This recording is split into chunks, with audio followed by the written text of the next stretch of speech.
but knew what a wealth of golden love was waiting for you, stored up in this rugged old bosom of mine.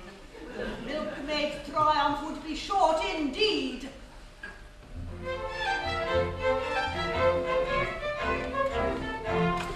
Still brooding on their bad infatuation, I beg thee, love, thou comest not to me. Far happier I, free from thy ministrations, it is the simple life I choose for me. 'Tis patience, happy girl, loved by a poet.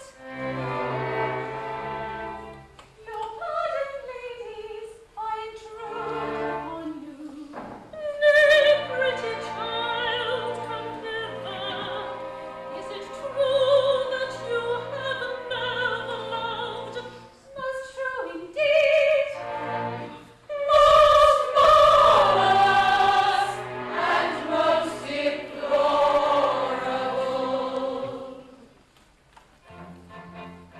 I cannot tell what this love may be that cometh to all but not to me.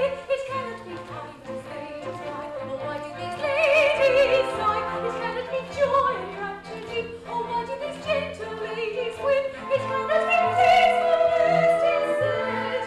Oh, why are their eyes so wondrous red? Though everywhere love I see, I come to all but not to me. I cannot do what his love may be. For I the melody, on this inside inclined to give. On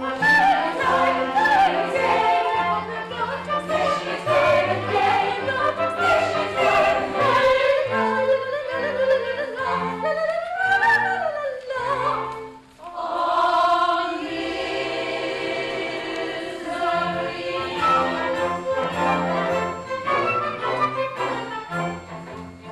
If love is a fool who chose no wit, who foolishly call it master hit. If love is a wheat, a simple flame, who gather it day by day. If love is a little, it makes you smart, then why do you wear it next your heart? And if it be none of these, say I, oh, why do you sit and sob and sigh?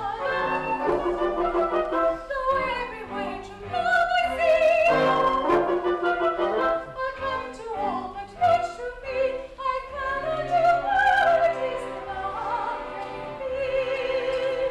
For when I would gladly on this inside ignite, on this inside ignite, of the God of Nations, and the God of Nations,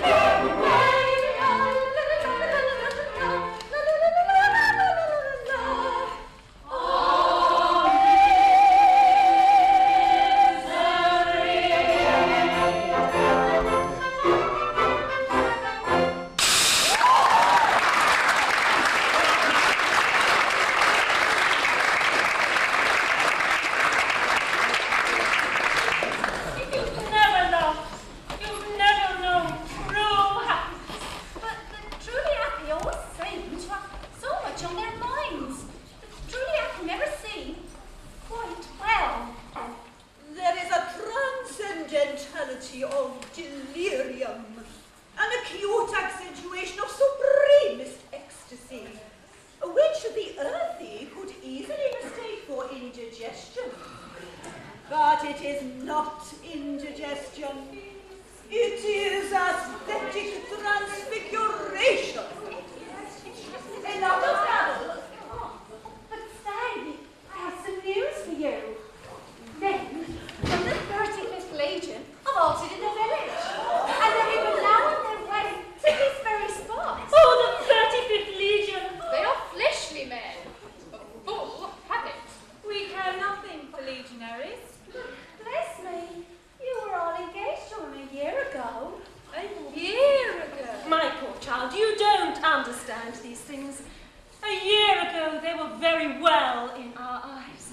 But But since then, our tastes have been etherealized, our perceptions exalted.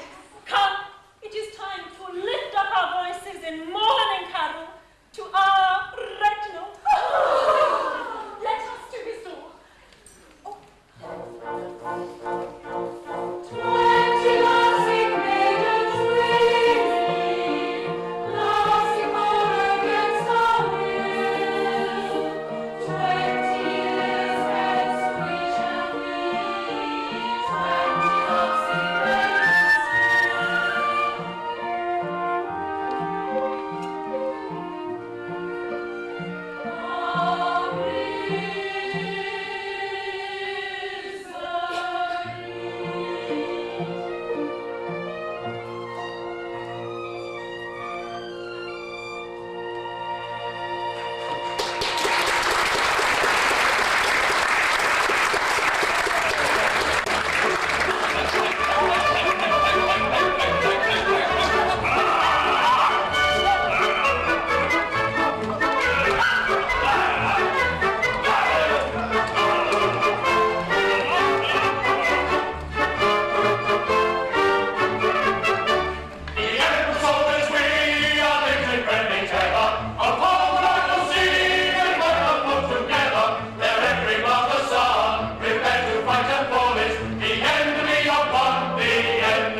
have to live on toffee.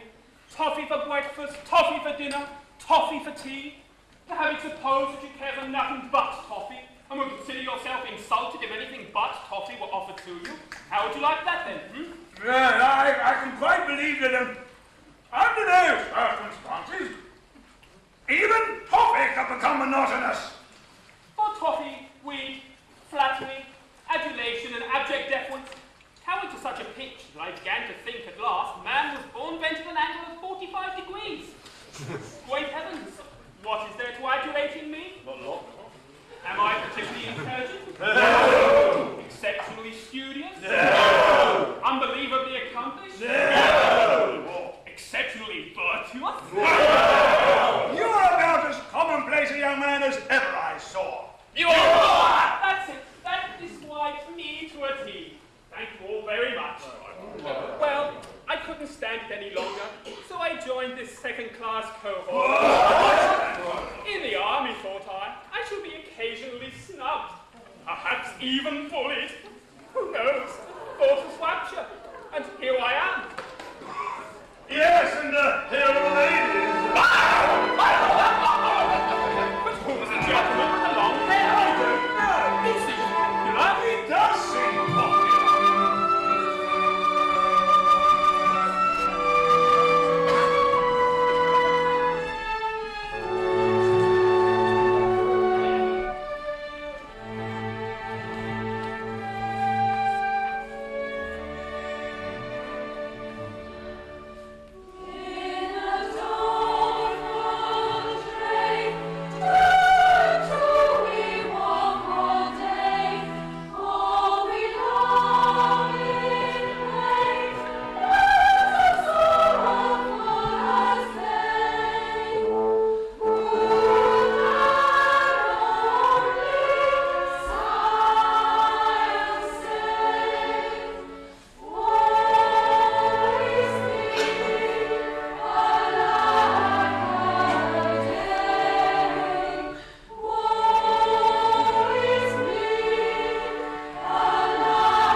Static way, like a literary man who despises female clay.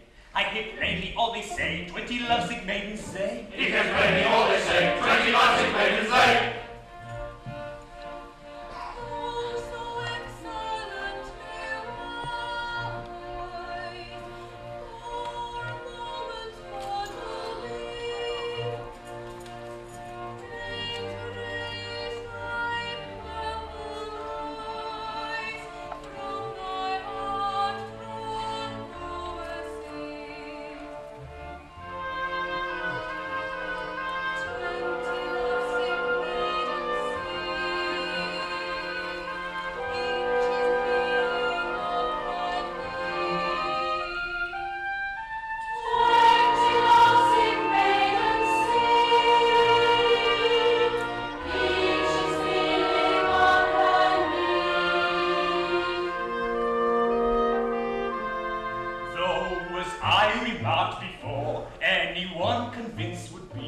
that some transcendental law is monopolizing me.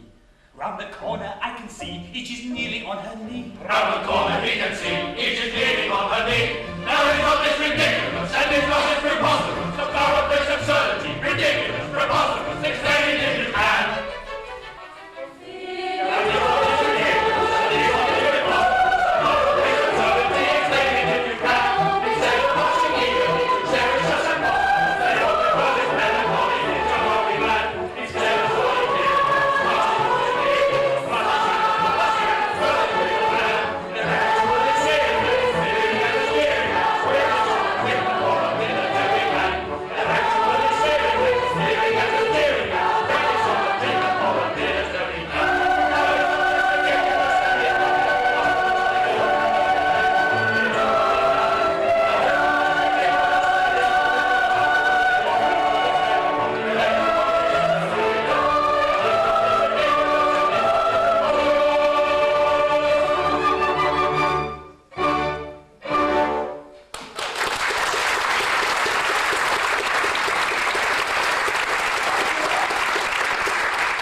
that you are engaged to us. Oh, it can never be.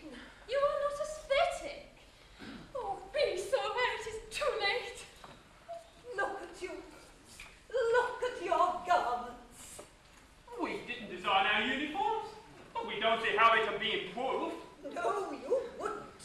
Still, there is a cobwebby grey velvet with a tender bloom like cold gravy, which, if trimmed with leather and lace and surmounted by something Grecian, it matters not what, would at least be aesthetic. Come, maidens.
In short, my asceticism's affectation, born of a morbid love of admiration.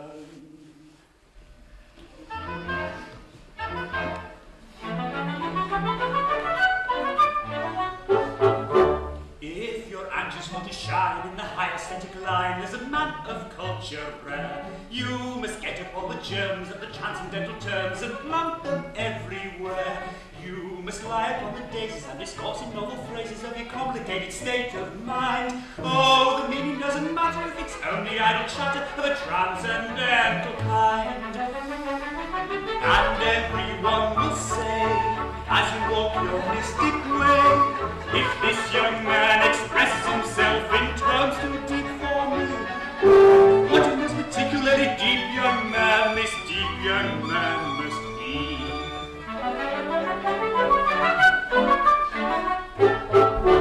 Be eloquent in praise of the very dull old days which have long since passed away.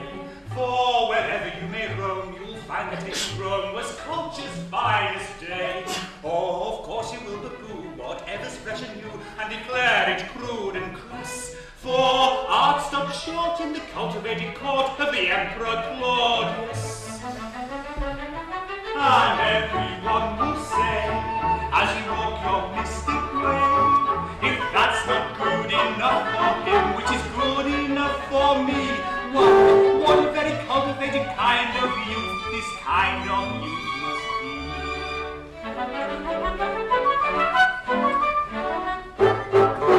Then the sentimental passion of the Greek and Latin fashion must excite your languid beauty, and attachment for Lucretius, Archimedes, or Augustus, or a visit to old Pompeii.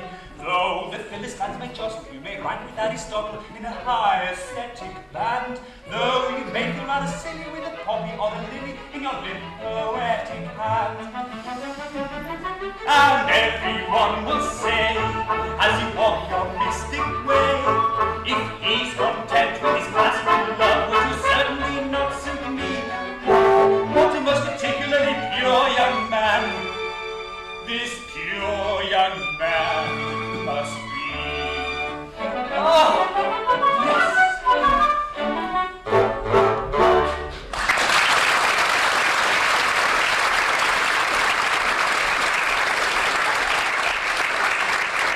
Now, patience, come hither. I am pleased with thee. The bitter-hearted one who finds all else hollow is pleased with thee. For you are not hollow, are you? No, thanks. I have dined, but I beg your pardon. I interrupt you. Life is made up of interruptions. The tortured soul, yearning for solitude, writhes under them. No, but my heart is a-weary. No, I am a cursed thing. Don't go. Really? I'm very sorry. Tell me, girl, do you ever yearn? Oh, I yearn my living. No. Do you know what it is to be heart-hungry? Do you know what it is to yearn for the indefinable, and yet be brought face to face daily with the multiplication table? Do you know what it is to seek oceans and to find puddles, to long for whirlwinds, and yet to have to do the best you can with the bellows? That's my case. No, I am a cursed thing. Can't go. Please, I don't understand you. You frighten me. Don't be frightened, it's only poetry. Well, if that's poetry, I don't like poetry. You don't? Can I trust her? Patience. You don't like poetry? Well, between you and me, I don't like poetry. It's hollow, unsubstantial, unsatisfactory. What's the use of yearning for Elysian fields when you can't get them? I would only let them out on building leases, even if you had them. Sir, Patience. I have long, long loved you. Let me tell you a secret. I am not as bilious as I look. If you like, I will cut my hair. There is more innocent fun within me than a casual spectator would imagine. You have never seen me frolicsome. Be a good girl. A very, very good girl. And one day you shall. If you are fond of touch-and-go jocularity, this is a shop for it. Ah, sir, I will speak plainly. in the matter of love, I am untaught. I have never loved but my great aunt, and I'm quite certain that under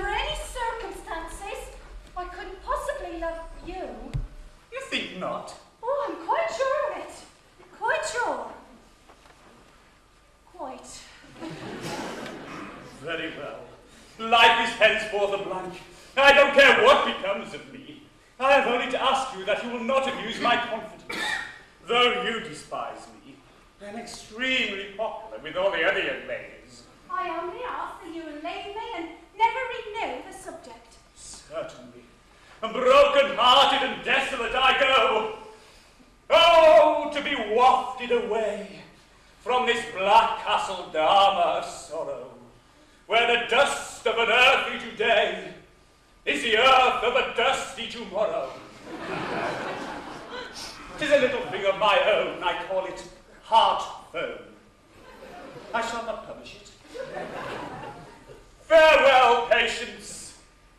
Patience! Farewell!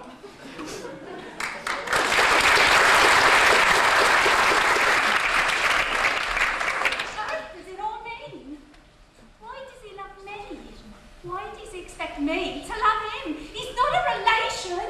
Oh, it frightens me.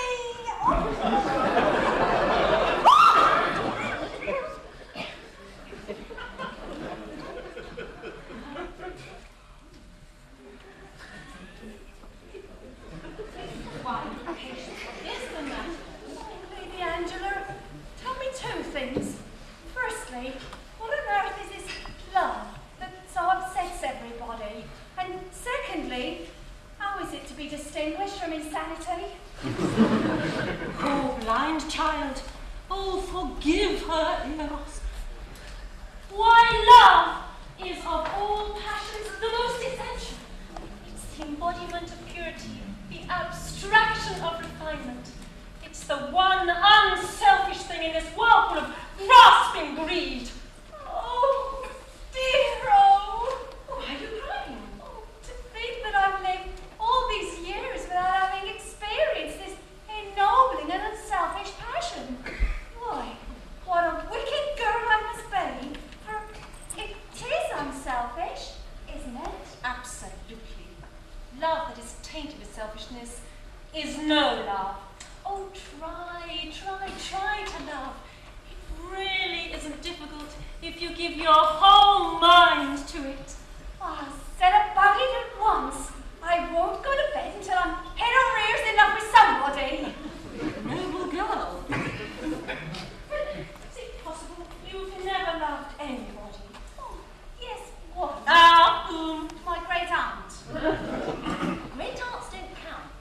Then there is nobody. At least, no, nobody. Not since I was a baby, but that doesn't count, I suppose. I don't know. Tell me all about it. Oh.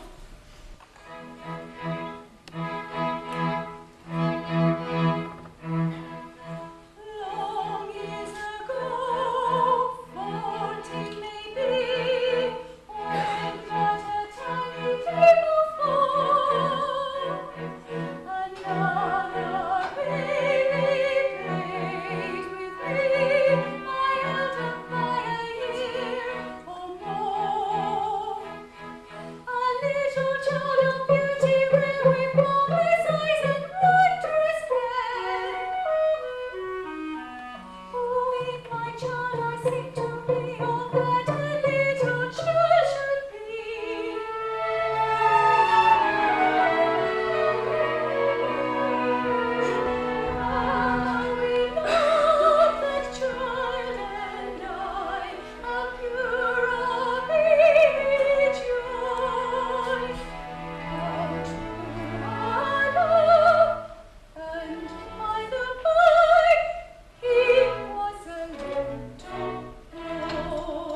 No wonder they all look so unhappy. Upon my word, I'd hardly like to associate with myself. I don't think I'm respectable. I'll go at once and fall in love with a stranger.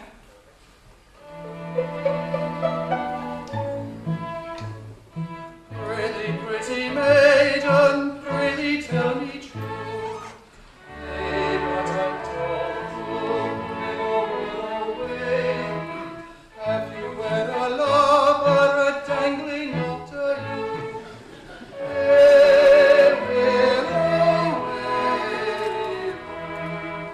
I would fain discover if you are a lover.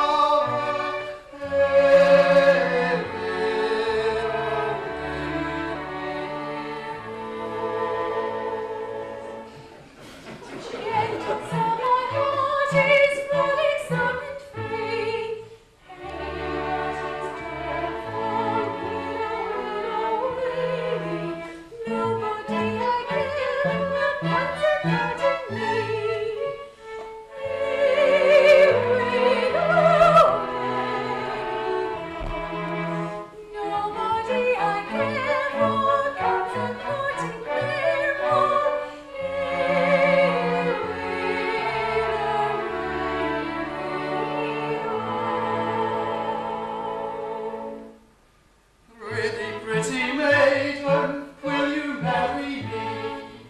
Hey, but I'm hopeful, willow away. I may say at once, I'm a man of property. Hey,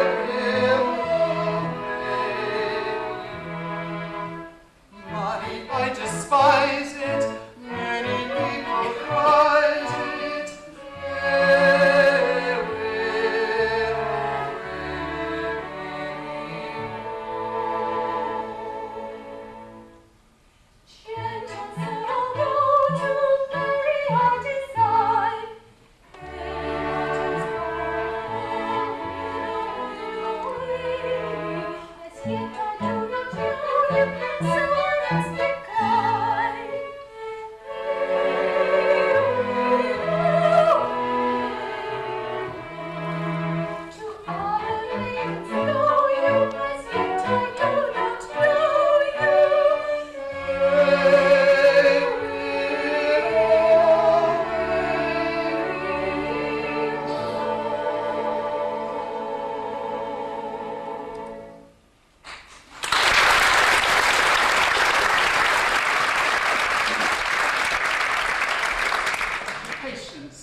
Can it be that you do not recognize me?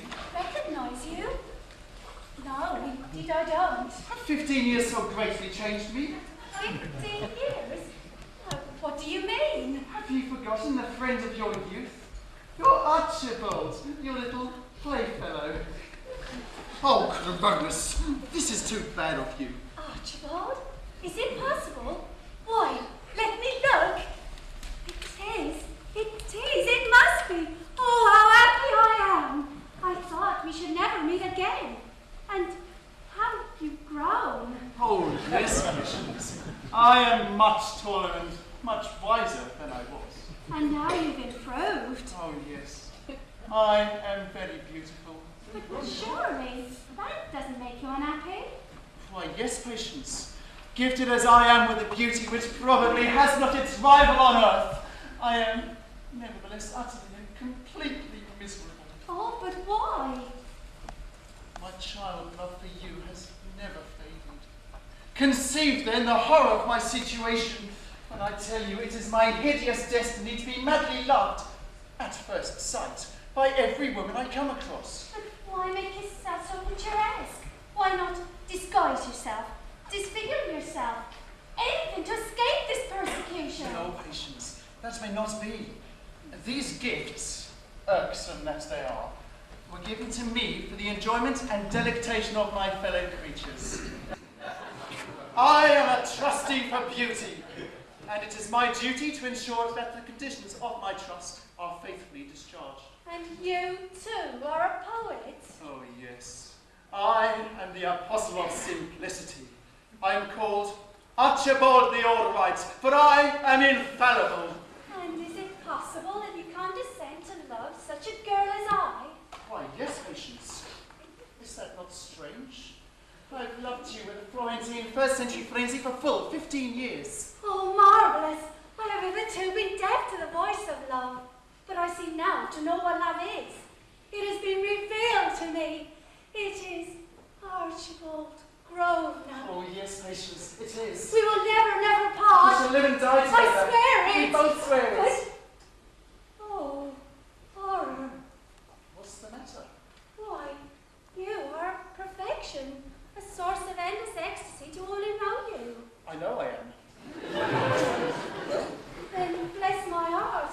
There can be nothing unselfish in loving you. Merciful powers.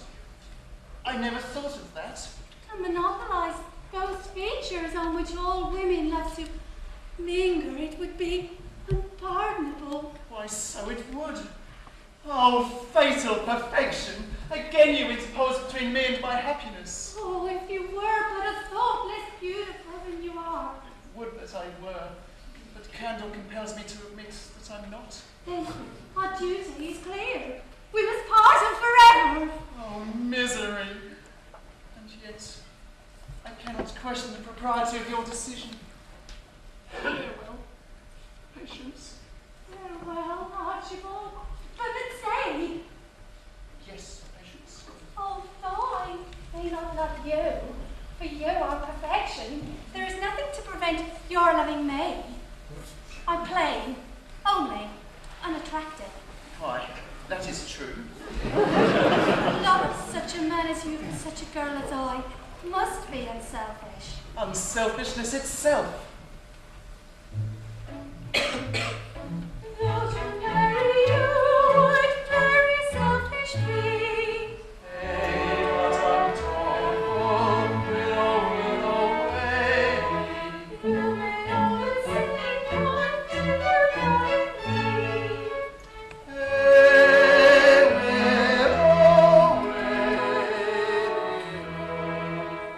All the world ignoring,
unfortunate one. And tell us, we pray you, why thus may you pay. For poet have say you, what is it you've done? Heartbroken at my patience's barbarity, by the advice of my solicitor, in aid of a deserving charity, I put myself up to be raffled for. By the advice of his solicitor, he's put himself to be raffled for. Oh, horror! As by his solicitor, he's put himself up to be raffled for.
so.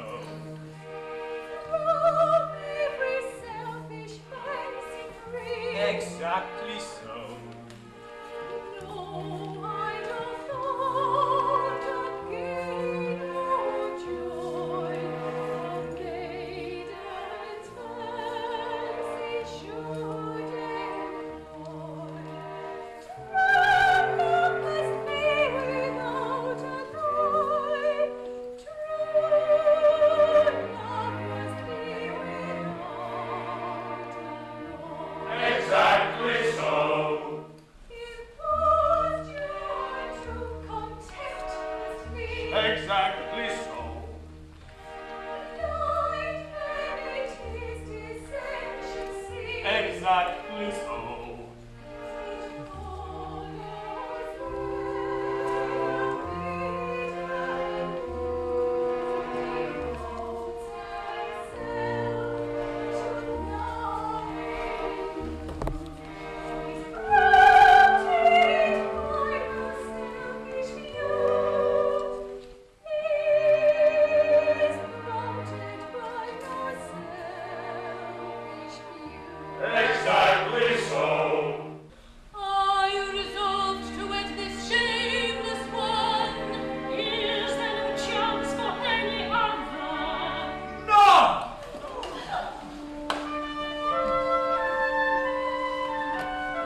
Aesthetic. He is aesthetic. Yes, yes, I am aesthetic and poetic.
the old, old tale. How madly these maidens love me, and yet how hopelessly.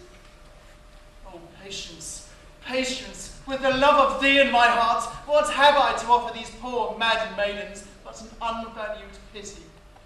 For they will surely die of love for me, as I shall die of love for thee. If it please you, read to us, sir. Oh, very well, my child, you will. What shall I read? Why, one of your poems. What, one of my own poems? Better not, my child. They will not cure thee of thy love. Oh, Mr. Bumthorne used to read a poem of his own every day. And to do him justice, he read them extremely well. Did he so? Well, who am I that I should withhold my gifts from you? What am I but a trustee? Here is a decollete, a pure and simple thing. A very babe might understand it. To appreciate it, it is not necessary to think of anything at all. Let us think of nothing at all.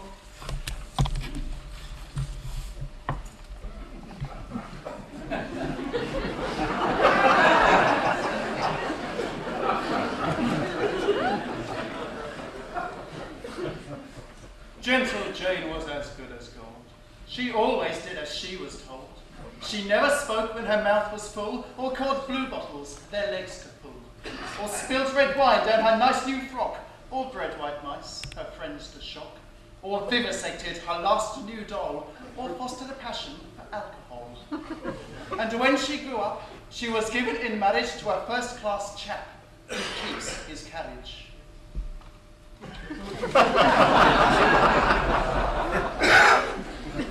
I believe that there is not a single word in this decollete which is calculated to bring a blush of shame to the cheek of modesty. Not one. It's purity itself. Here's another.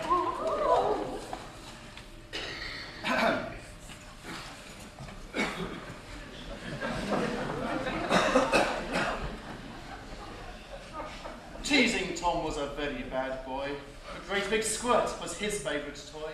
He put live shrimps in his father's hair and sewed up the sleeves of his Sunday wear.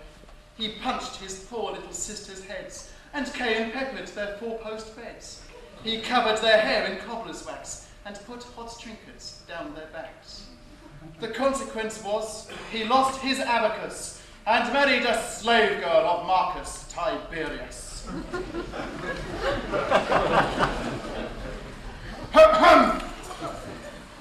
Marked, how grandly, how relentlessly, the damning catalogue of crime was strode on, till retribution, like a poisoned hawk, came swooping down on the wrongdoer. Woo! It's terrible. Oh, sir, you are indeed a true poet, for you touch our hearts and they go out to you. This is simply cloying. Ladies, I do not wish to appear ungallant, but today is Saturday, and you have been following me ever since Monday. I shall like to have the usual half holiday. I shall take it as a personal favour if you will allow me to close early today. Oh, sir, do not send us from you. Poor, poor girls. It is best to speak plainly. I know that I am loved by you, but I can never love you in return, for my heart speaks elsewhere. Remember the fable of the magnet and the churn. But we don't know the fable of the magnet and the churn. Don't you? No. Then I shall sing it for you.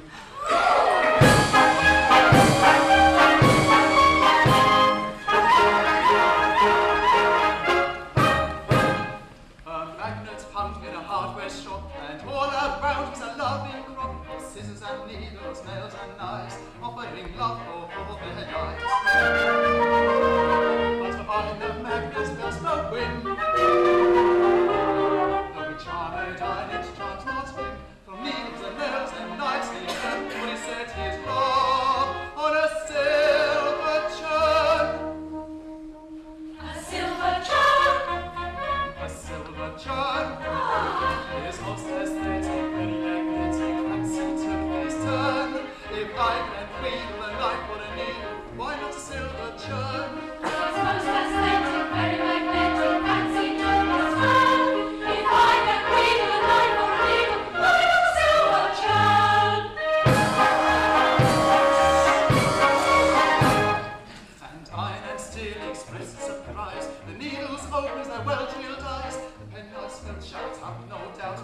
declared themselves cut out. The kettles they boiled with raised descent, while every nail went off its head. Hither and thither began to roam, till a hammer came up and drove them home. It drove them home. It drove them home. While this magnetic lover he lived to learn, I know in Derrick magnet ever attract a silver churn. On this magnetic lover he lived to learn. I know in Derrick magnet ever attract a silver churn.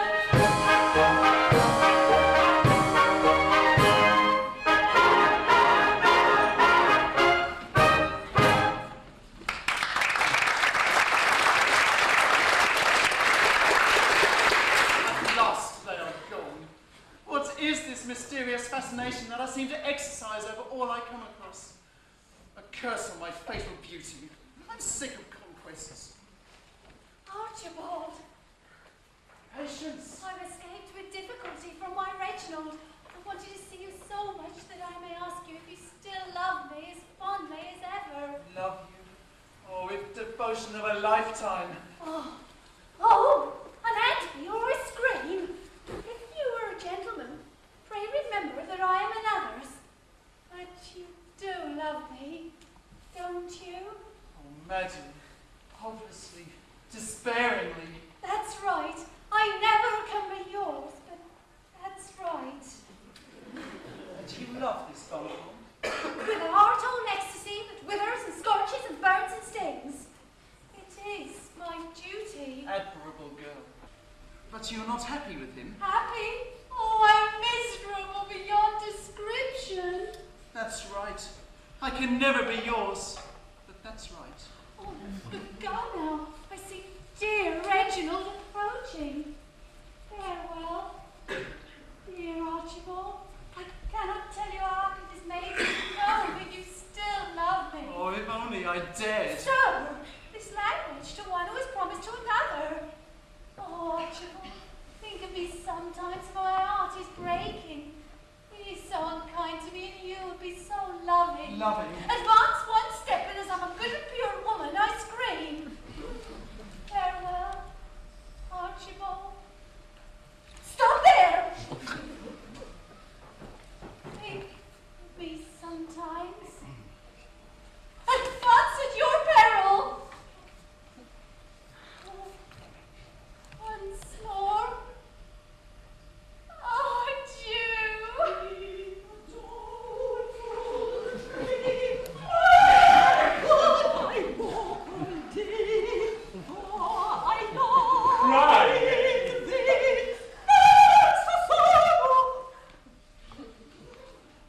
Crying? And what are you crying about? I've only been thinking how dearly I love you. Love me? Bah! Love him, bah! Don't you interfere! He always crushes me. Why, what's the matter, dear Reginald? If you have any sorrow, tell it to me, that I may share it with you. It is my duty. Whom were you talking with just now? Oh, with dear Archibald. Oh, with dear Archibald. Oh, my honour, this is too much. A great deal too much. Do be quiet! Crushed again.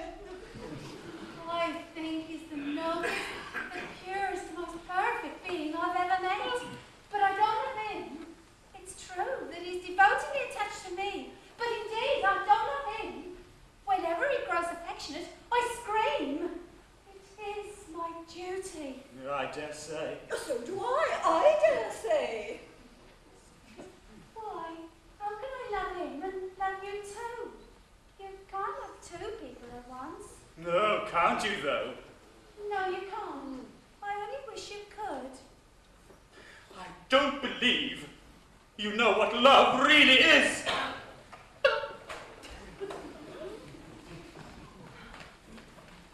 Oh, yes, I do. There was a happy time when I did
The damoiselles used to follow me wherever I went. Now they all follow him. Not all. I am still faithful to you. Yes. And the pretty damoiselle you are. No, not pretty. Massive. Cheer up. I will never leave you, I swear it. No, thank you. I know what it is. It is confounded mildness. They find me too highly spiced, if you please. And no doubt I am highly spiced. Not for my taste. No, but I am for theirs. But I will show the world I can be as mild as he. If they want insipidity, they shall have it. I shall make his fellow on his own ground and beat him on it. You shall, and I will help you. You will? Jane! There's a great deal of good in you, after all.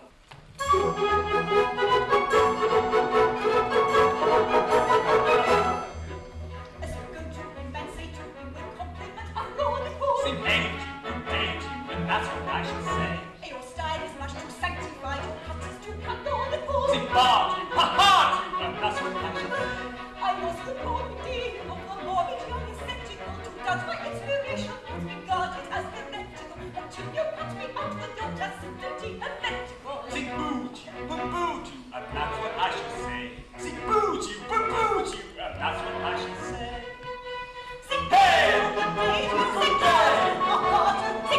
hey, sing oh, And that's what I shall say. And that's what I shall say. And that's what I shall say.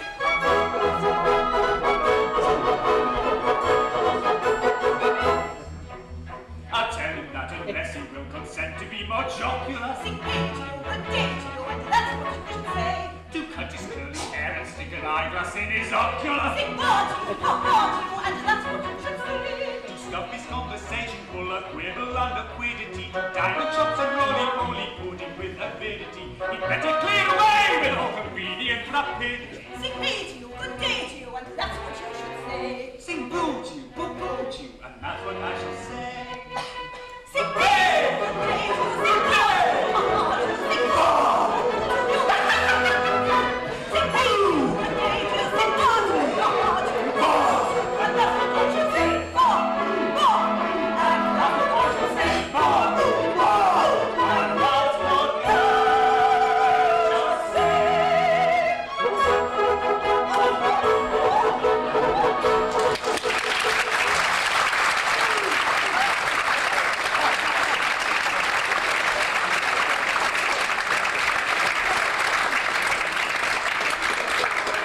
shall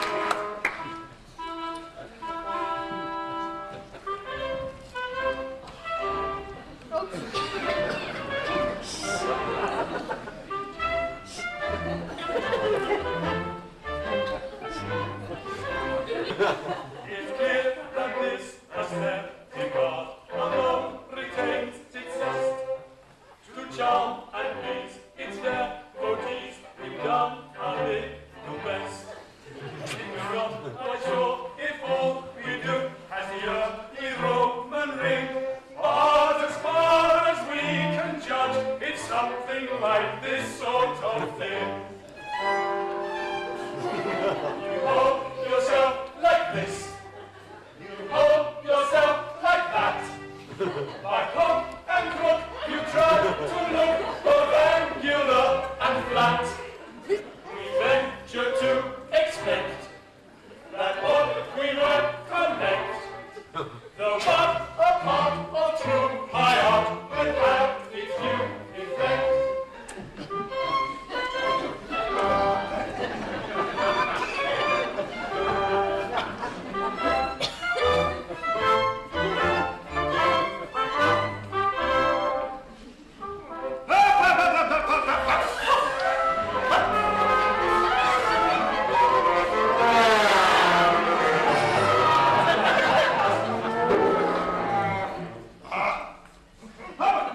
No doubt.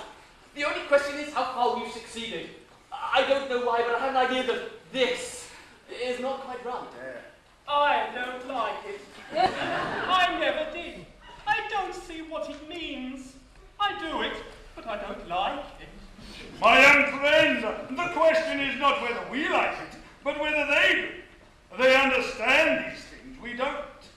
Now, I shouldn't be surprised if this is effective enough at a distance.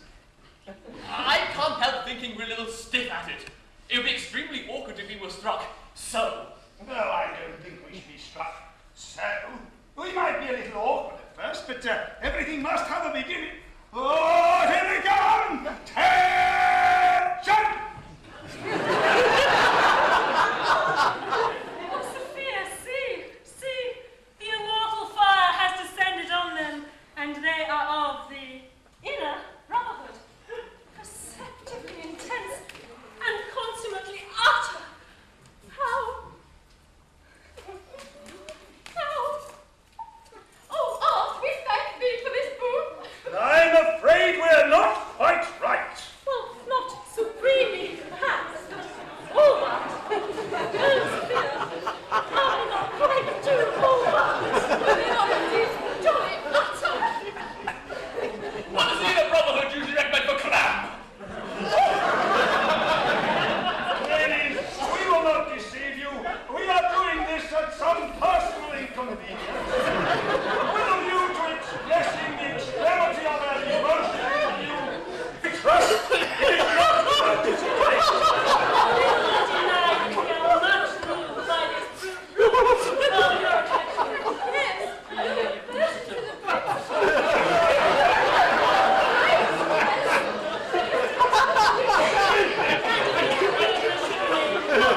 Which we have I wish they'd make haste!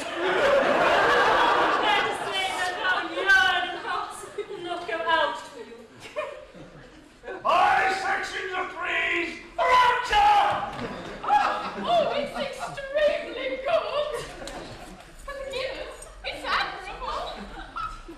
The only question is, who will take who? Oh, the legate chooses first as a matter of course. Oh, you're being too good. I couldn't think of it. Why ever not? You're a fine matrimonial fish, and it's only right that each of these ladies should have the chance of hooking you.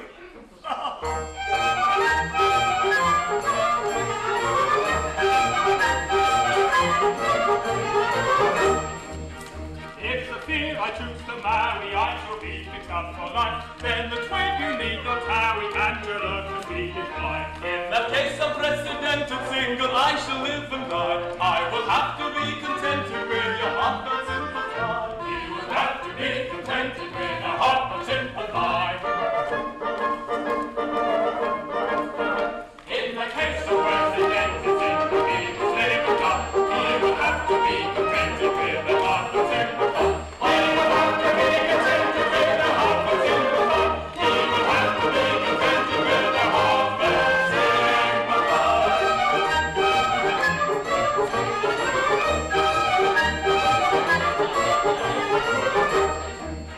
If for Angie I determine at my wedding she'll appear decked in diamonds and pearls and jewelry everything shall appear. In the case of president single, I must live and die. I will have to be contented with the heart which sympathize. I will have to be contented with a heart that sympathize. In the case of president single, I must live and die. I will have to be contented with a heart that sympathize. He will have to be contented with a heart that sympathize. He will have to be contented with a heart that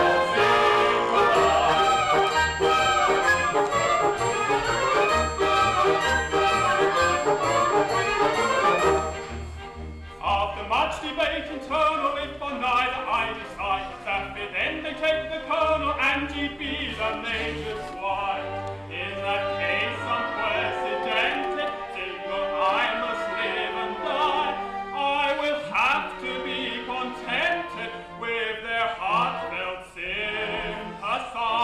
You will have to be contented with a heartfelt sympathize.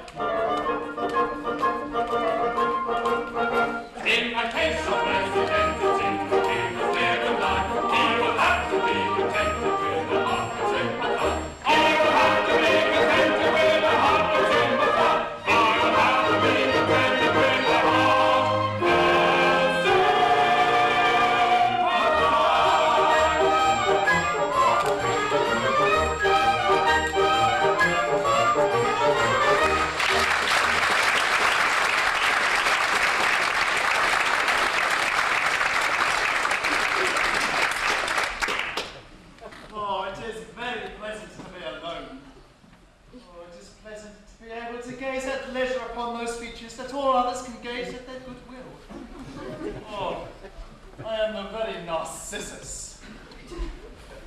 It's no use.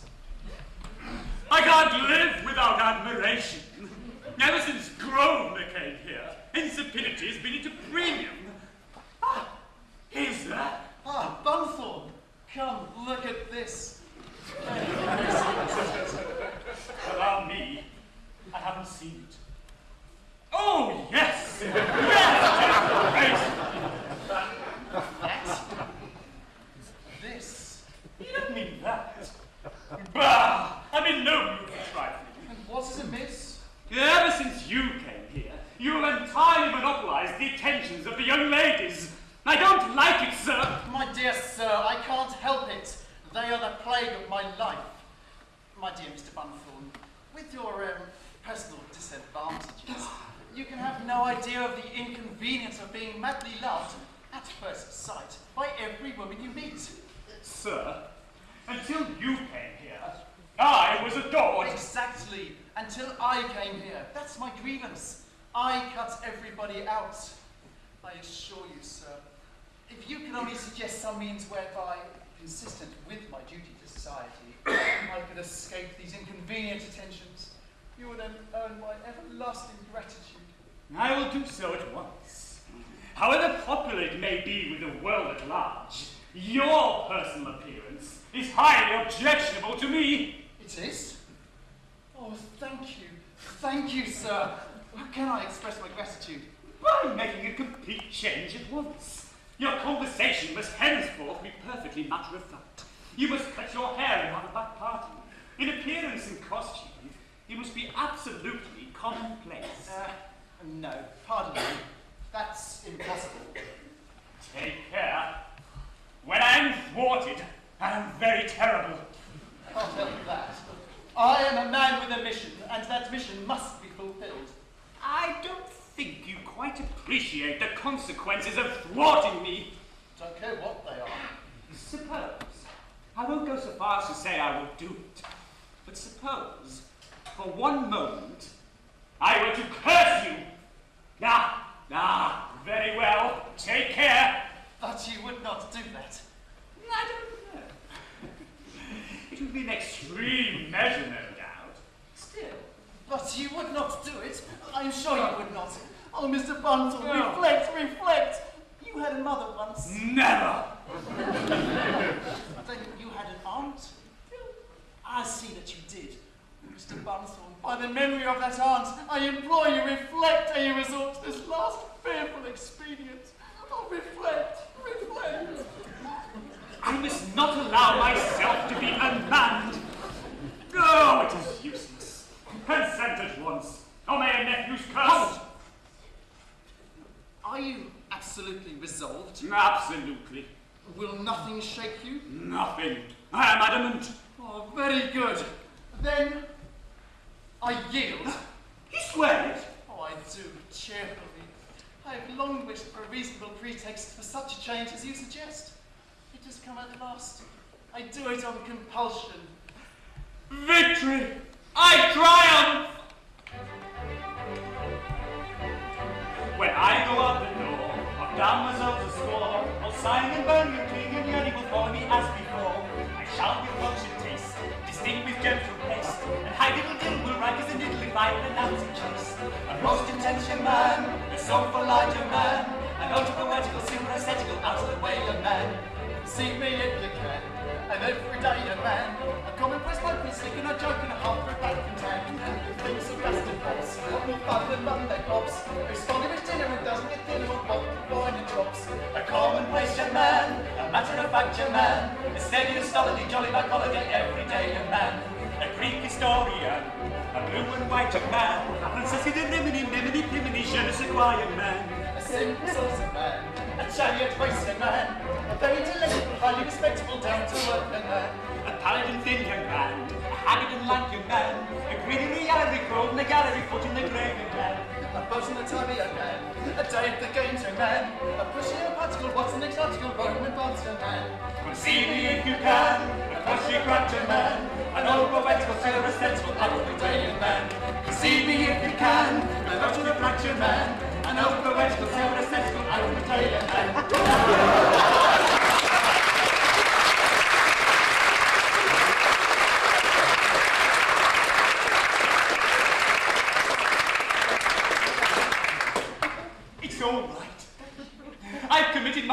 act of ill nature, and henceforth I'm a changed character.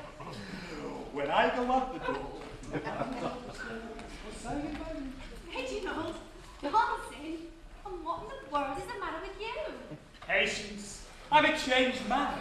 Hitherto I've been gloomy, moody, fitful, uncertain in temper, selfish in disposition. You have indeed. No, that has changed. I have reformed. I have modelled myself on Mr. Grosvenor. Henceforth I am mildly cheerful. My conversation will blend amusement with instruction. I shall be ascetic, but my asceticism will be of the most pastoral kind. Oh, Reginald, is all this true? Quite true. Observe how amiable I am. But, Reginald, how long will this last? With occasional intervals for rest and refreshment, as long as I do. Oh, Reginald, I'm so happy. Oh, dear, dear Reginald, I cannot express the joy I feel at this change. It will no longer be a duty to love you, but a pleasure, a rapture, an ecstasy.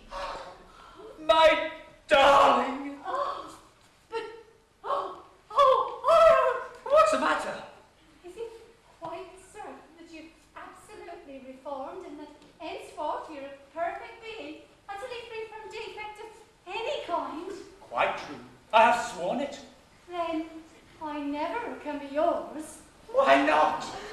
Love to be pure must be absolutely unselfish. And there can be nothing unselfish in loving so perfect a being as you've now become. Go on, but stop a bit.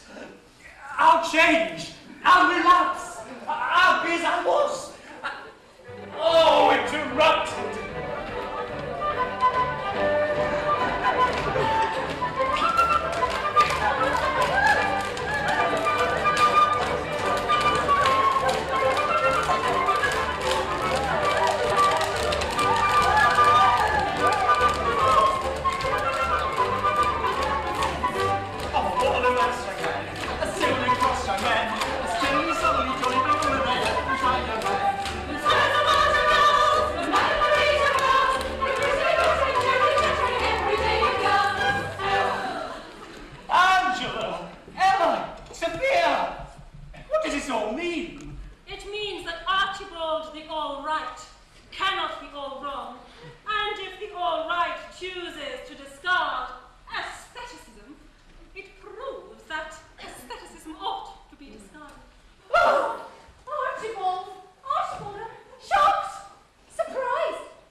Sadly now may take the twin, and she be secure with case unprecedented, single, I must live and die. I shall have to be contented with consuming more than now. He will have to be